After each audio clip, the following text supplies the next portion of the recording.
오늘 우리가 읽은 본문으로 부활 진리됨의 증거라는 제목으로 함께 말씀 나누겠습니다.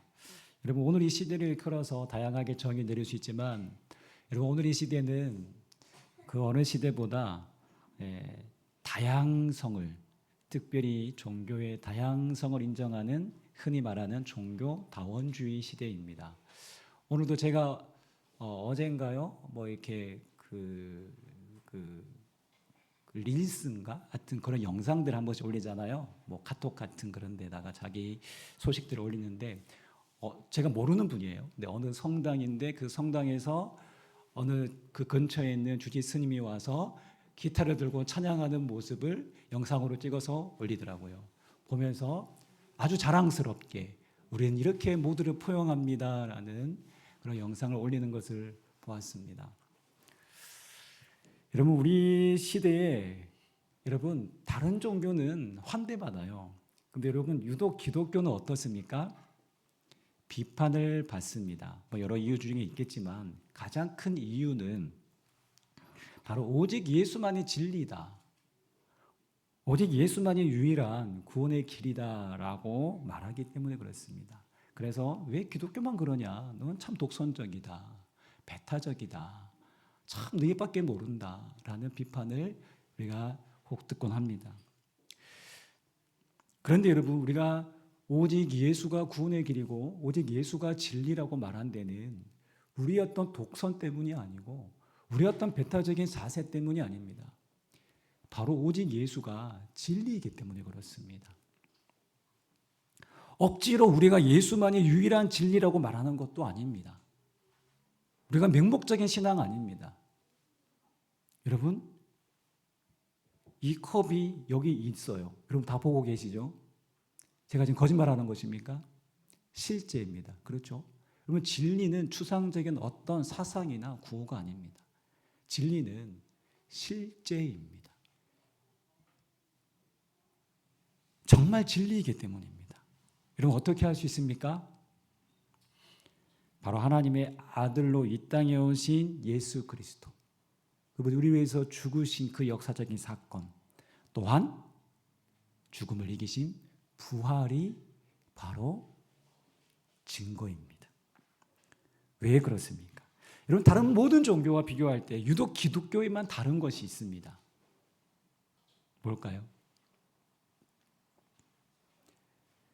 종교를 우리를 생각하면 종교를 처음 시작하게 한 창시자가 있을 게 아니에요. 그렇죠?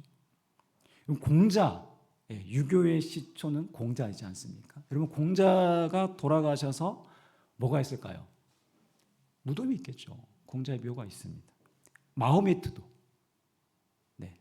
무덤이 있습니다. 석가모니도 석가모니는 화장해서 그 재를 6군데다가 이렇게 흩어서 무덤이 있습니다. 그러나 유일하게 예수 그리스도는 무덤이 없습니다. 왜요? 예수님께서는 부활하셨기 때문입니다. 다른 종교의 여러 창시자들도 여러분 좋은 가르침을 줬어요. 여러분, 유교에 얼마나 좋은 말들이 많습니까? 불교의 가르침을 들어보세요. 마음을 비우는 것부터 시작해서 우리의 마음을 깨끗하게 하고 사람들을 이롭게 하고, 정말 이건 우리랑 좀 이렇게 분명히 다른 점은 있지만 비슷한 게 많네라고 생각하는 부분도 참 많습니다. 여러분, 그들이 훌륭한 가르침을 주었지만 모두 한결같이 죽음 앞에서 무력했습니다. 그러나 예수님은 죽으셨고 다시 부활하셨습니다. 이 말인즉슨 예수님은 부활을 정복하셨습니다. 믿으십니까? 아멘 소리가 이렇게 약하며 제가 설교하기가 부담스럽습니다. 믿으십니까? 네. 그래서 예수님께서 부활하셨다라는 사실은 다른 종교와 기독교를 구분짓는 매우 중요한 차이점이면서 동시에 오직 예수만이 유일한 진리이심을 드러내고 보여주는 증거입니다. 자, 그렇게 이 부활의 신앙은 우리의 믿음의 무엇가 될까요? 핵심이요, 기초입니다. 그래서 아무리 교회를 오래 다녀도 부활에 대한 여러분 확신이 없으면 정말 죽은 자가 살아날 수 있을까? 조금 잘 안 믿기는데. 여러분, 이 부활에 대한 확신이 없으면 우리는 어떻게 될까요? 우리의 신앙은 죄송하지만 종교 생활로 전락할 수밖에 없습니다. 마음의 평안을 얻는 정도에 불과합니다. 그래서 그리스도인들은 부활에 관한 분명한 확신이 있어야 합니다. 여러분, 고린도전서 15장은 소위 우리가 잘 아는 부활장이라고 합니다. 사도 바울이 무려 58절이라는 긴 절을, 여러분, 사도 바울이 58절이라는 긴 절을 쓴 적에는 이 15장밖에 없습니다. 나중에 사실은 뭐 사람들이 장절을 사람들이 한 거죠. 원래는 통이에요. 네. 아무튼 이 15장은 부활에 대한 내용이 정말 길게 기술되어 있습니다. 왜 이렇게 길게 부활에 대한 내용을 써내려 갔을까요? 그 이유가 무엇이었을까요? 고린도 교회 안에 부활을 믿지 않는 이들이 있었기 때문에 그렇습니다. 부활의 믿음이, 부활의 확신이 점점점 희미해지고 있었기 때문에 그렇습니다. 여러분, 12절인데요. 우리 한번 세 번역으로 한번 읽어보겠습니다. 시작. 그리스도께서 죽은 사람 가운데 살아나셨다고 우리가 전파하는데 어찌하여 여러분 가운데 더러는 죽은 사람의 부활이 없다고 말합니까? 이건 무슨 말입니까? 고린도 교회 안에 예수 부활의 역사성을 부인하는 자들이 있었다는 것입니다. 그리고 거짓 교사들, 영지주의자들, 당시 헬라 철학의 영향을 받은 이들은 또 영의 부활은 인정하긴 했어요. 어느 부분에 있어서는. 그런데 몸의 부활은 인정하지 않았습니다. 예수가 부활한 건 맞는 것 같은데, 그 육체의 부활은 아니야. 영이 부활한 거지. 라고 얘기합니다. 그러면 사람들의 마음을 회유합니다. 이전에 믿음이 있던 자들마저 조금씩 흔들리는 그런 상황이었습니다. 여러분, 지금도 마찬가지겠지만요. 기독교를 부정하거나 믿지 않는 사람들의 가장 걸림돌이 되는 부분이 바로 이 부활의 사건입니다. 부활입니다. 어떻게 죽은 자가 다시 살아날 수 있는가? 그렇게 신화 같은 이야기를 어떻게 믿으라고 하는지, 도대체 기독교는 참으로 비상식적이야. 생각 없는 사람들이 믿는 종교가 기독교야 라고 비판하기도 합니다. 여러분, 대표적으로 영국의 유명한 철학자, 아마 이름 되시면 많이들 아실 텐데요. 버트란트 러셀이라는 철학에 있어서는 아주 유명한 인물입니다. 이분이 쓴 책이 있습니다. 나는 왜 기독교인이 아닌가? 이런 책을 썼습니다. 여러분, 무슨 책이요? 나는 왜 기독교인이 아닌가? 여기 이런 내용이 있습니다. 그리스도가 중력의 법칙을 거스르고 물 위로 걸었다든가 자연 법칙을 어기고 죽은 지 사흘 만에 다시 살아났다는 것을 도저히 믿을 수 없는 신화다 라고 말합니다. 여러분, 신화는 역사입니까? 만들어낸 이야기입니까? 네, 사람들이 꾸며낸 이야기다라는 것이죠. 이런 무신론자들은 성경을 객관적인 역사라고 보지 않습니다. 그저 이 성령을 기술한 사람들의 주관적인 사상, 어떤 그 세계관에 따라서 편집되었다라고 생각합니다. 그래서 성경은 이들의 무신론자들 주장에 의하면 성경은 진리이기보다는 교훈이나 그냥 예술에 가깝다. 그렇게 말합니다. 그런데 기독교에서는 뭐라고 말합니까? 여러분, 이 부활을 역사적 사실이라고 말하니 그들에게는 기독교인들이 마치 미신을 쫓는 비상식적인 사람들로 보여지는 것입니다. 이렇게 부활이 믿기 어려운 이유는 우리 인간의 이성과 상식에서 이 부활 사건이 도저히 받아들이기 어렵기 때문입니다. 죽은 자가 부활했다는 것은 인간이 생각하는 우리의 생각의 한계를 넘어서는 사건이기 때문에 그렇죠. 자, 그런데 오늘 본문에서 사도 바울이 만약 우리의 신앙에 있어서 이 부활을 부정하면 우리의 모든 기독교 신앙 전체가 어떻게 돼요? 흔들리고 우리가 믿어왔던 모든 것이 헛된 것이다 라고 말하고 있습니다. 여기서 혹시 본문을 보시면 헛되다라는 말이 계속 반복되고 있거든요. 바울은 예수의 부활이 얼마나 중요한 사건인지를 만약 그리스도께서 다시 살아나지 못하셨으면이라는 가정법을 사용하면서 반화적인 표현으로 논증합니다. 바울은요 되게 논리적인 사람입니다. 여러분 성경은요 그저 뭐라고 해야 되나요? 그냥 사실을 기술한 정도만 아니라 여러 가지 당대의 수사법이나 당대의 어떠한 그런 논리, 논증을 많이 사용합니다. 그래서 설득력이 있습니다.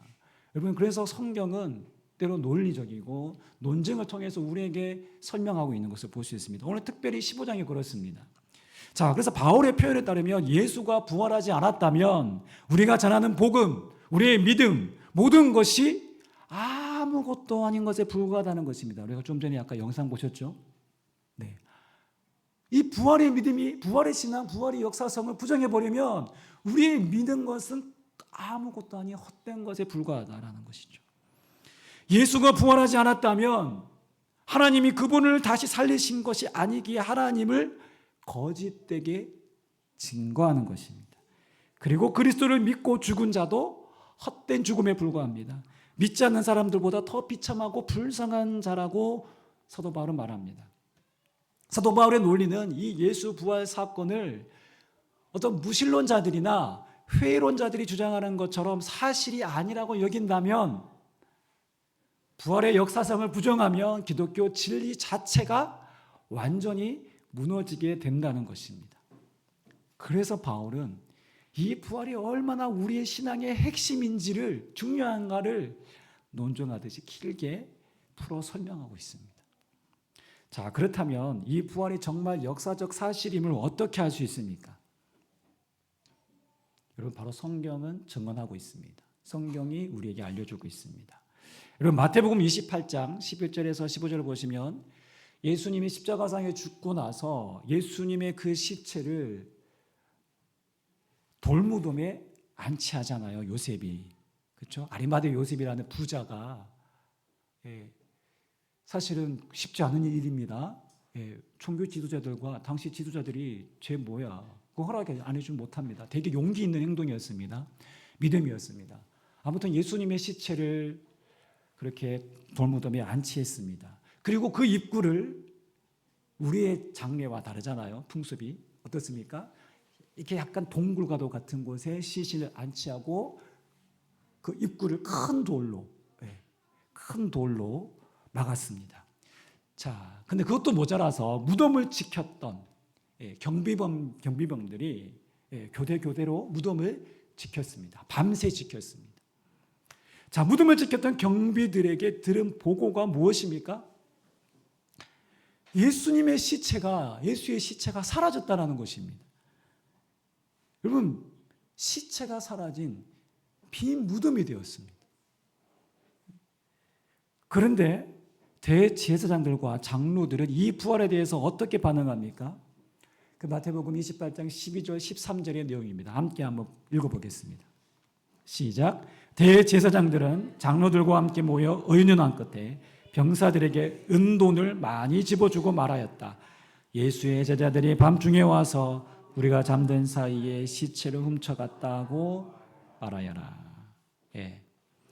만약 부활이 거짓이라면, 만약 부활이 실제 사건이 아니라면 왜 이들이 함께 모여서 회의하면서까지 이 사실을 덮으려고 했을까요?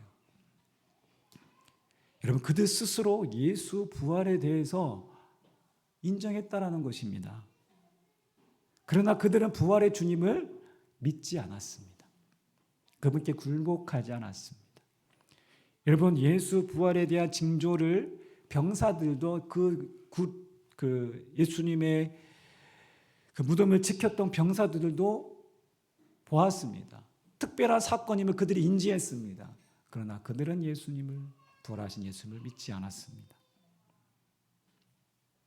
또 하나, 예수님의 부활이 역사적 사실이었다는 것을 어떻게 알 수 있습니까? 부활을 목격한 이들의 증언을 통해서 알 수가 있습니다. 예수님이 부활하신 이후에 예수님을 만난 수많은 사람들이 있습니다. 오늘 본문에 보시면 5절부터 예수님의 부활하신 예수님 만난 사람들이 쭉 열거되어 있습니다. 자, 본문 5절에 보시면 게바에게 보이시고 라고 되어 있습니다. 여러분, 게바가 누굽니까? 베드로입니다. 베드로. 또한 후에 12제자에게와 그 후에 500여 형제에게 일시에 보이셨나니, 여러분 한두 사람 10명 정도가 아니라 몇 명이요? 500여 명에게 일시에 한 번에 나타났다라고 되어 있습니다. 자, 6절을 보시면 그 중에서 지금까지 대다수는 살아있고, 지금 고린도 예수님이 승천하신 이후에 이 고린도전서의 그 시대적 간격은 길어야 30년이에요. 그렇다면 한 50, 60을 사신 분들은 지금도 그 부활의 목격자가 지금도 살아계시다는 것입니다. 자, 고린도전서라는 편지가 쓰여질 때 부활하신 예수님을 만났던 사람들인 500명이 살아있는 이들이 꽤 많았다라고 지금 성경이 말하고 있습니다. 즉 예수님의 부활을 직접 경험한 많은 증인들이 있었다는 것입니다. 여러분, 이 당시 그 1세기에는요, 그 증언자의, 그 목격자의 증언이 곧 법정에서 최고의 효력이 있었습니다. 여러분, 지금이야 우리가 도로뿐만 아니라 이게 보면 동네 가다 보면은 전봇대에 뭐가 있어요? CCTV가 다 있잖아요. 방범 CCTV가 다 있어요. 곳곳에 설치되어 있습니다. 그래서 누가 내 차를 끌고 갔어요. 예. 블랙박스가 또 있죠. 차마다 요즘에 블랙박스 없는 차량이 없잖아요. 블랙박스가 다 있기 때문에 증거 자료가 다 남습니다. 그런데 블랙박스가 없으면 CCTV가 곳곳에 있어요. 저도 한번 그런 적이 있었거든요. 도서관에서 차가 한번 끌켜가지고 그때 블랙박스가 고장이 났어요. 그래서 동네 파출소 가서 보니까 거기 도서관에 보니까 CCTV가 있더라고요. 그래서 누군지 다 조회하니까 바로 나오더라고요. 자, 과거에는 어떤 사건에 대한 목격자의 증언이 뭐와 같냐면요, 곧 CCTV와 같아요. 그만큼 법적 효력이 있습니다. 그런 역할을 했습니다. 그래서 법정에서 증인이 한 명의 증인이라도 괜찮고요. 근데 2명의 증인이다, 2명 이상이다, 그건 확실한 증언으로서의 확실한 결정적인 증거가 되는 것입니다. 자, 그런데 예수님의 부활을 직접 목격한 사람이 몇 명이요? 500여 명이 넘는다라고 말하고, 지금도 그 목격자가 살아있다는 것입니다. 예수님의 부활이 영의 부활, 육체의 부활이었다라는 것을 성경은 말하고 있는 것입니다. 자, 또 하나는요, 더 중요한 것이 있습니다. 목격자의 증언뿐만 아니라 부활의 주님을 목격하고 그 주님을 만난 자들의 삶의 변화입니다. 앞에서 언급한 제자들은 어떠했습니까, 여러분? 예수님께서 십자가에 달리실 때 제자들은 자기들도 혹시 십자가에 죽는 거 아니야? 두려워서 도망갔습니다. 다 뿔뿔이 흩어졌어요. 여러분, 예수님과 제자들이 어떤 사이입니까? 3년 동안이나 동고동락하면서 함께 밥 먹고 함께 자고, 수많은 병고침과 기적을, 그 현장을 목격했던 사람들이 제자들이에요. 예수님의 특별 가르침을, 제자 훈련을 3년 동안 받았던 제자들입니다. 그런데 그 제자들이 예수님의 죽음 앞에서 뿔뿔이 흩어졌습니다. 그랬던 그들이, 여러분, 사도행전의 기록을 보면 어떻습니까? 어떻게 그들의 삶이 바뀝니까? 예수님을 부인했고 예수님을 부정했던 그들이 부활하신 예수님을 만나고 나서 생명을 걸고 예수가 부활하셨다는 소식을 전합니다. 두려움의 문을 꼭꼭 끌어잠갔던 이들이 어떻게 몇 달 사이에 불과 이런 변화가 가능했을까요? 보았고 만났기 때문입니다. 부활하신 예수님은 제자들과 함께 약 40일을 함께 보냈습니다. 여러분, 40일은 결코 짧은 시간이 아니었습니다. 다시 사신 예수님과 함께한 제자들은 예수님의 부활을 통해 이전에 말씀하신 예수님의 그 말씀들이 이해되기 시작했습니다. 깨달아지기 시작했습니다. 부활은 그렇게 제자들의 모든 묵은 삶의 가치관을 송두리째 깨뜨리고 새로운 가치관으로 바꿔놓았습니다.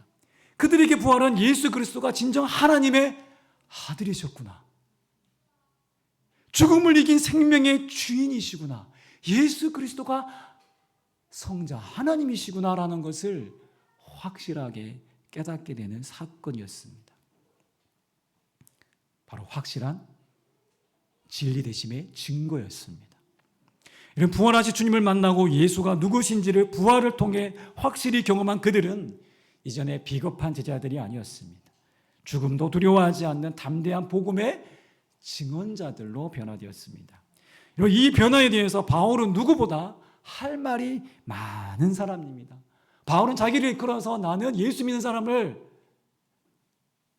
잡아 감옥에 가두었던 박해자였다라고 말합니다. 박해자였다.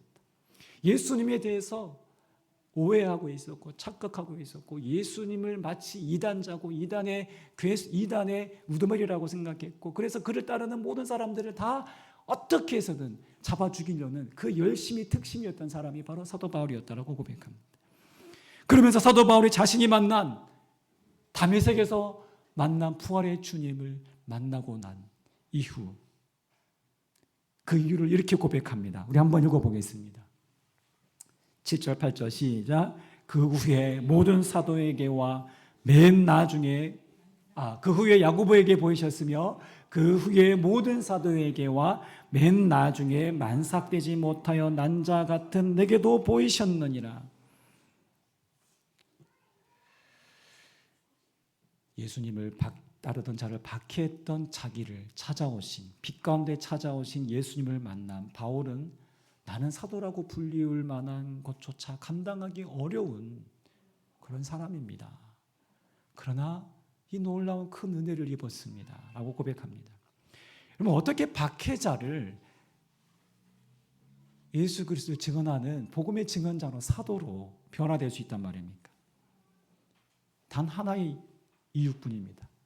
부활하신 예수를 만났기 때문입니다. 그 이유 외에는 다른 설명할 길이 없습니다. 예수의 부활을 증언하기 위해 수많은 사람들이 여러분 목숨을 버렸습니다. 순교했습니다. 생명보다 귀한 것이 무엇입니까? 그런데 어떻게 목숨을 버릴 수 있습니까? 칼에 맞아 죽고 토백혀서 죽고 십자가에 달려 죽고 화형에 처하게도 죽고 짐승들의 밥이 되기도 하고 돌에 맞아 죽었습니다. 어떻게 이 모든 일이 가능했을까요? 죽음을 이기는 부활의 신앙이 있었기 때문입니다. 부활의 주님을 만났기 때문입니다. 모든 종교가 삶에 도움을 줄 수는 있습니다. 우리의 삶에 도움을 주죠. 모든 종교가 아까 제가 서두 얘기했던 것처럼 불교도 그렇고 유교도 그렇고 참 우리에게 좋은 가르침을 주고 깨달음을 줍니다. 그렇죠? 사람답게 살게 하는 지혜와 교훈을 줍니다. 스님 중에 요즘에 누구죠? 말씀 참 재밌게 하시는 분. 네, 법륜스님. 네, 저도 유튜브에 법륜스님 떠서 보는데, 말씀을 너무 잘 하시더라고요. 이분이 예수 믿으면 정말 변화되면 사도 바울처럼 정말 놀랍게 사용될 분인데, 아무튼 법륜스님이 이렇게 일상적인 이야기 소재를 가지고 이렇게 풀치잖아요. 되게 막 귀가 쫑긋쫑긋하더라고요. 저도 들을만 하더라고요. 나쁜 거 아닙니다, 여러분. 자, 그런데요, 남을 이롭게 하고 덕을 베풀게 도움을 줄 수는 있습니다. 여러 종교들이. 한번 물어볼게요. 그 종교가 여러분들의 죽음의 문제를 해결합니까? 우리의 영생의 문제를 해결합니까? 우리의 죄의 문제를 해결합니까?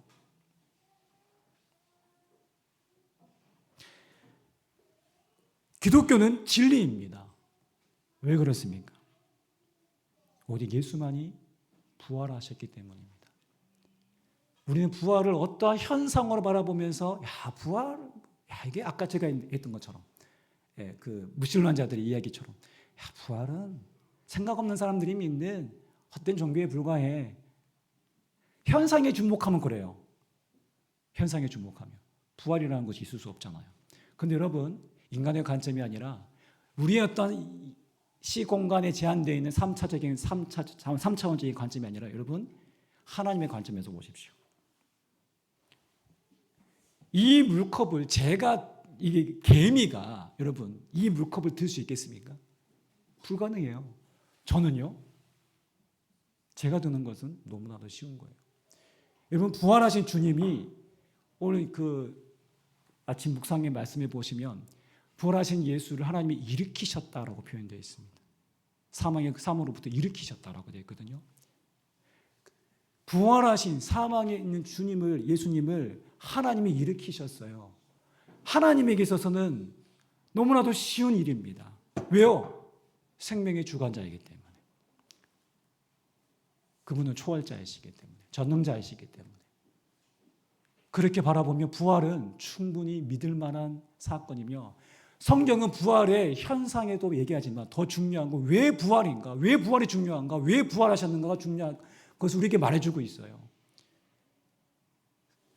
성경은 얘기하는 건 인간은 죄인이라는 거예요.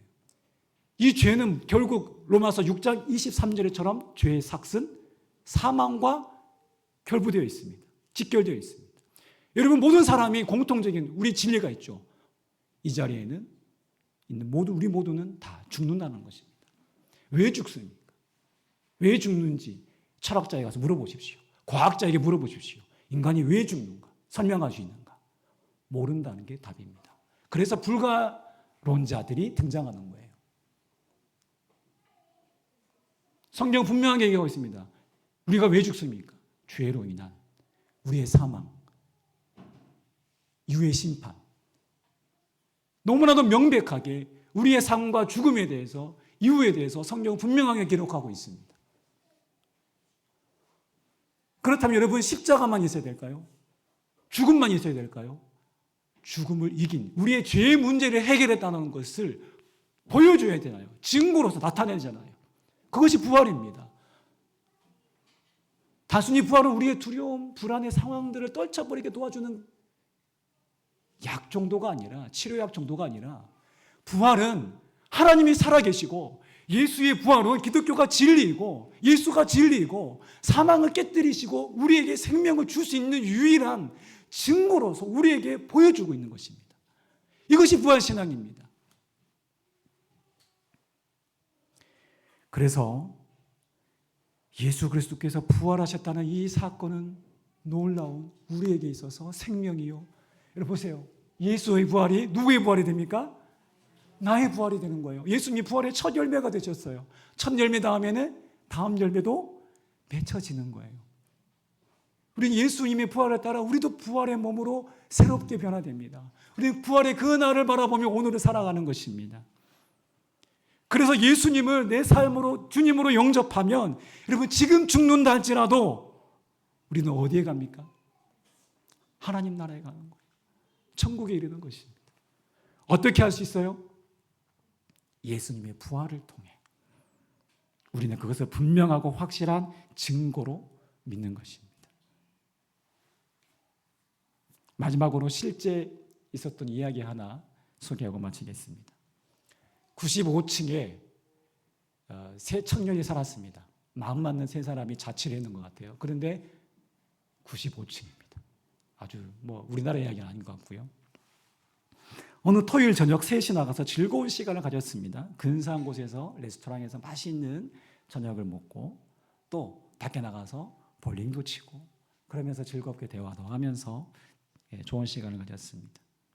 이제 모든 시간을 다 보내고 자기들이 이제 사는 빌딩으로 돌아왔습니다. 그런데 갑자기 이 정전이 되어서 엘리베이터가 작동하지 않는 것입니다. 몇 층이라고요? 95층. 95층 계단 올라가 보셨습니까?